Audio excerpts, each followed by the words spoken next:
the thing I want to point out is it appears to me that especially in the Middle Eastern countries where the Shiite Islam is very strong, where they believe in the doctrine of the 12th Imam, who is supposed to be the Mahdi to appear, that they are beginning to believe that it's connected to this white horse rider. And I think that it's bizarre, but it's also extremely interesting because, again, to traditional Christian theology, the white horse rider would be the man identified as the Antichrist. And we've done some studies on Antichrist, and it doesn't necessarily mean, when we use Antichristos, it means anti is always against, but there's other meanings to that in Hebrew, isn't there? It doesn't just, well, explain that to people. I mean, some people have the idea that Antichrist means that he is an imposter, a prototype. He's saying he's Jesus. Right, he's saying I'm the Messiah, etc., etc. Right. Now, the way I see it, Gary, is that he is anti-Messiah. He is against, because we need to understand that to understand the book of Revelation, you've got to understand the book of Genesis. Isaiah 46:10 talks about how God has from the beginning revealed the end. And so in the very beginning, what you see is two opposing seeds, two opposing, personalities, etc. Cain, Abel, Esau, Jacob, Ishmael, Isaac. They are related, but they oppose one another. And so I see it as the Messiah, or excuse me, the Anti-Messiah is against. He opposes. He opposes God in His temple and those who worship Him. How would you oppose the true Messiah, which we know biblically is Jesus, Yeshua? How would you oppose him? In my opinion, based on 1 John, this is Bible now, 1 John chapter 1, chapter 2, and I think chapter 4, it mentions Antichristos, or the Antichrist, 4 times. The word Antichrist. And it says it's the spirit that denies that Jesus is the Son of God. Right. So how would you be against Christ, against the Messiah? By denying his relationship with the Father. Right. And one of the main tenets of Islam, in fact, my friends that I have that are Muslim, when we get into, and we get in very peaceful discussions about this, that's where they believe in Isa bin Maryam, or Jesus the son of Mary. They believe that, believe it or not, they believe Jesus was born of a virgin. Some people don't know that, but they do. And they believe he was a prophet. They believe he was a prophet. They believe that even the Quran mentions Mary, esteems her highly. So we have all that there, but they have a real block there in saying, how could God have a son when Allah is not begotten, nor does he begot? Now, when President Tom speaks in front of the UN General Assembly tomorrow, you'll likely hear all the typical rhetoric about how peaceful they are and blah-de-blah-de-blah-de. But if his previous addresses are any indication, the media will probably ignore what is perhaps the most important part of his speech. Here he is at the UN in 2005.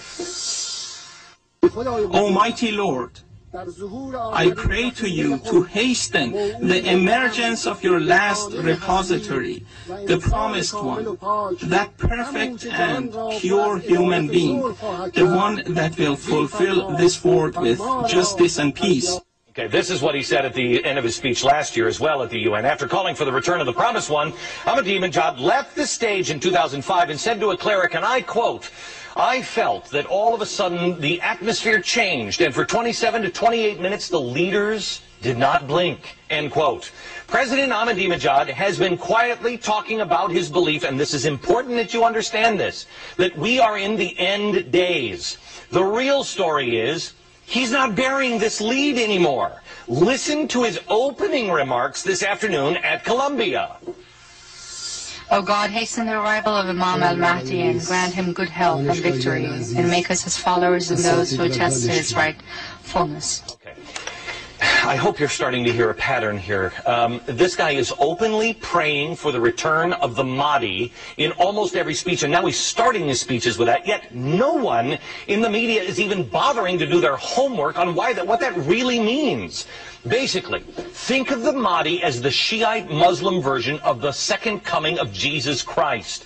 But unlike Christians, the Twelvers, as they're called, President Tom is a Twelver, believe that they can hasten the Mahdi's return by creating the right conditions for it.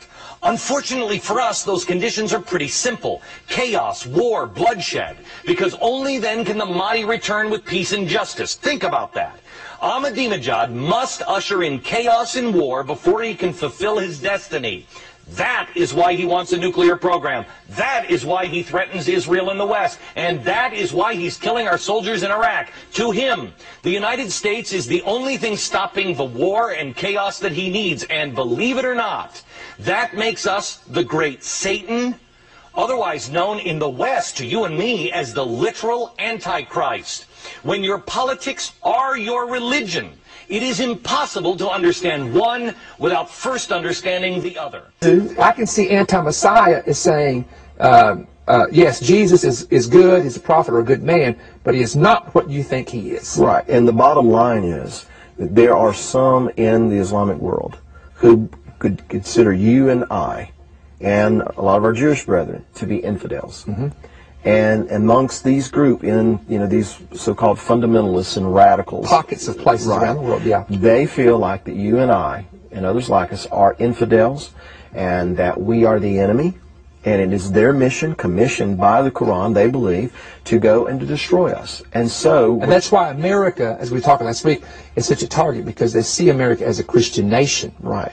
And there again, we don't know the percentage. Some say it may be 2 to 5% of the whole group that would think that way. But 2 or 5% in the world, when you have 1.4 billion followers, could be as high as 100 to 200 million easy. Well, so that's again, there we go into why, because they say, why would they attack us? We've done nothing.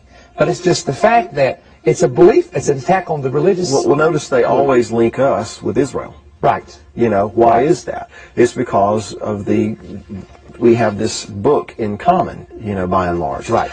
Well, the other thing I felt was that evil men, evil people, are going to try to do evil things to us and to others during the last part of this year. I don't know whether it'll be in the fall or September or later on, but it'll be the second half somehow of 2007.